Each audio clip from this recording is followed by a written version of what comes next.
Hi, I'm E-Train, and welcome back to E-Train's Wicked Good Picks. Don't forget, these picks aren't meh, they're not so-so, they're wicked good. On today's episode, we're going to look back at our Week 10 to see how our bets did and to see what we learned. So, first bet was the Patriots Colts overseas in Germany. We had under 43.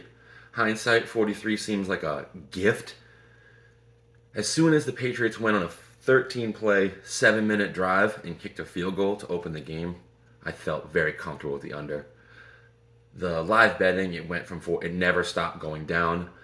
It was 16 total. Even though we had some missed kicks that helped us out, it was never in question of going over. The next bet was the San Francisco 49ers -3, which is, looking back, a hilarious line. They smashed the Jaguars by 30. Not much to say about that one. We were hanging out, chilling in the fourth quarter on that one. The next win was Jared Goff over 275 passing yards, which once again, in hindsight, that game was 41-38 with no defensive scores. So even though the Detroit was able to run the ball for a ton of yards, getting over 275 passing yards when you score 41 points is be hard to not go over. He went over by more than 50 yards. I want to say he went over in the third quarter. So once again, a sunglasses on, feet up, chilling on that bet. Now to the losses. We had Seattle -6.5. This is an awesome game. It was really back and forth. Maybe the most entertaining game of the week. But Seattle ended up winning by only 3. However, the Commanders scored a tying touchdown with 52 seconds left. It was a 35-yard touchdown. It came on 3rd and 10. I don't know what Seattle defense is thinking. You're up by a touchdown with less than a minute left in the game. I don't know how you're not just guarding the goal line and saying, make them kick a field goal, make them work the... I don't know how you give up a 35-yard touchdown in that situation, but I digress. The other loss of the week was the Giants. We had a team under of 10.5. Now, this one I'm very upset about. I feel like I had this right the whole way. They had 27 yards at halftime.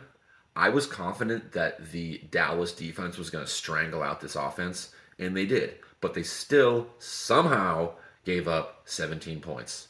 Not sure how. They gave up only 172 total yards, but it still equated to 3 scoring drives, including 2 touchdowns, which, to let Tommy DeVito score 2 touchdown passes on you, you should be ashamed of yourself. Just to give you an example, the Jaguars, Pats, Colts, and Titans all gained more than 200 yards, but still scored 10 or less points. So, if you would have told me that the Giants were going to be held to 172 yards, I would have said, check, that's a W. And frankly, when they were at 27 yards and 0 points at halftime, I felt like a win. So I had this mentally chalked up to a win, and it turned into a loser with 6 seconds left. Dallas is up 49-10, and they just let the Giants score a touchdown just because, who cares? They're up 39 points with less than a minute left. Doesn't really matter to them. They don't care about the spread or E-Train's Wicked Good Picks. So that's a tough one because that one really felt like my logic and my thinking was 100% correct. It just didn't translate to a W. So we went 3-2. We were up 1.6 units. Not a great week, not a bad week. 60%, I'll take it.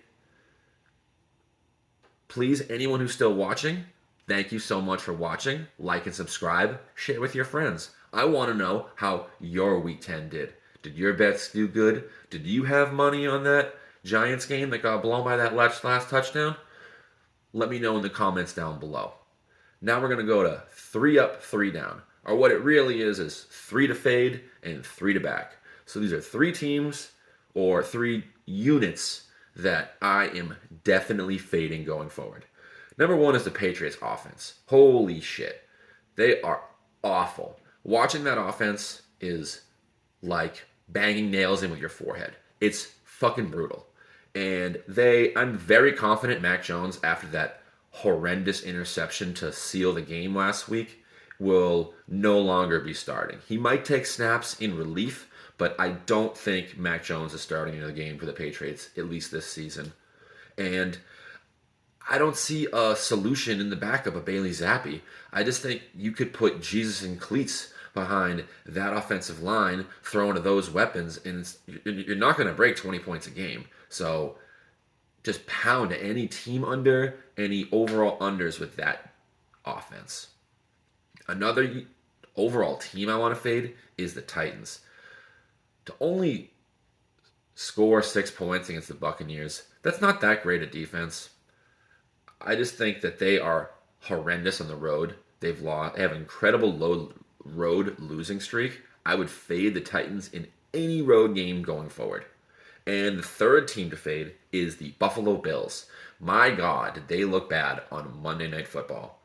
I mean, 12 men on a field, it is without a doubt the most preventable penalty in football. Like, it's an 11 on 11 game. It's the most basic of rules. You have to have the right amount of guys on the fucking field. It's crazy that you didn't. So I feel like every week is the Bills bounce back. Bills bounce back. Bills are going to play better. Bills are going to play better this week. And maybe they're never going to play better because maybe the Bills just suck. Now we have 3 to back. Number 1 is the 49ers. Man, they completely smack the Jags. So they are a team that when they do win, they usually win convincingly enough to cover. So I'm definitely betting on the 49ers a lot of the way the rest of the season. Another unit I'm backing is the Bears defense. I really think their secondary is getting healthy, and I think Montez Sweat has really helped their defensive front.